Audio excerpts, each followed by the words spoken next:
Hi అండి అందరికీ. ఇంకా మేము చిన్న పాపకు తలనీలాలు తీసేసుకున్న తర్వాత పక్కనే ఉన్న కోనేరులో స్నానం చేయడానికి వచ్చేసామండి. ఇలా ఉంది కోనేరు అయితే చాలా బాగుంది అసలు. ఇంకా భక్తులందరూ వెయిటింగ్లో స్నానం చేయడానికి కొంచెం రష్గా ఉన్నారు. ఇంకా మేమైతే ఒక సైడ్ చూసేసుకొని ఇంకొక సైడ్ తగ్గేసినారు. ఇంకా ఆ సైడ్లో వెళ్ళేసి ఇంకా స్నానం చేయడానికి రెడీ అయిపోయాం. మా ఫ్యామిలీ మొత్తం ఇలా దిగేసి కూర్చొని ఉన్నారు ఇంకా స్నానాలు చేయడానికి.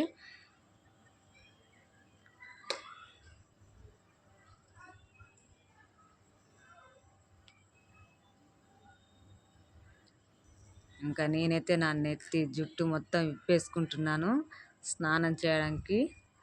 ఇంకా నేనైతే కోనేరులో దిగేస్తున్నాడు. మా ఆయన అయితే అందరికంటే ముందు దిగేసినాడు. ఇంకా ఆయన పట్టుకున్నాడు, ఇక దింపినాడు నన్ను చిన్నగా అందులోకి.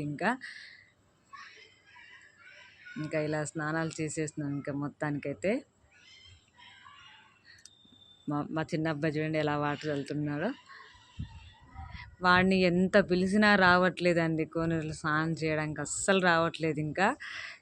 ఇంకా రాకపోతే ఏం చేస్తామని అక్కడ కూర్చోబెట్టి తర్వాత స్నానం పోసేసినాను.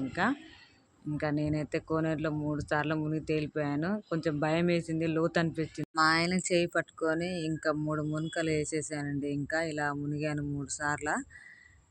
ఇంకా అప్పటికైనా మా చిన్న అబ్బాయిని రారా లోపలికి 2 సార్లు మునుగుతురా అన్నా కానీ రాలేదు. తర్వాత ఇంకా వాళ్ళ డాడీ వానికి స్నానం చేయించినాడు. ఫ్యామిలీతో ఇలా సరదాగా వెళ్తే చాలా ఆనందంగా ఉంటుంది కదండి. మనసు అయితే చాలా ఆనందంతో నిండిపోతుందండి. ఇక్కడ స్నానాలు అయిపోయాక మేము దర్శనానికి బయలుదేరిపోయామండి. ఆ వీడియో నెక్స్ట్ వీడియోలో పెడతాం. Bye bye.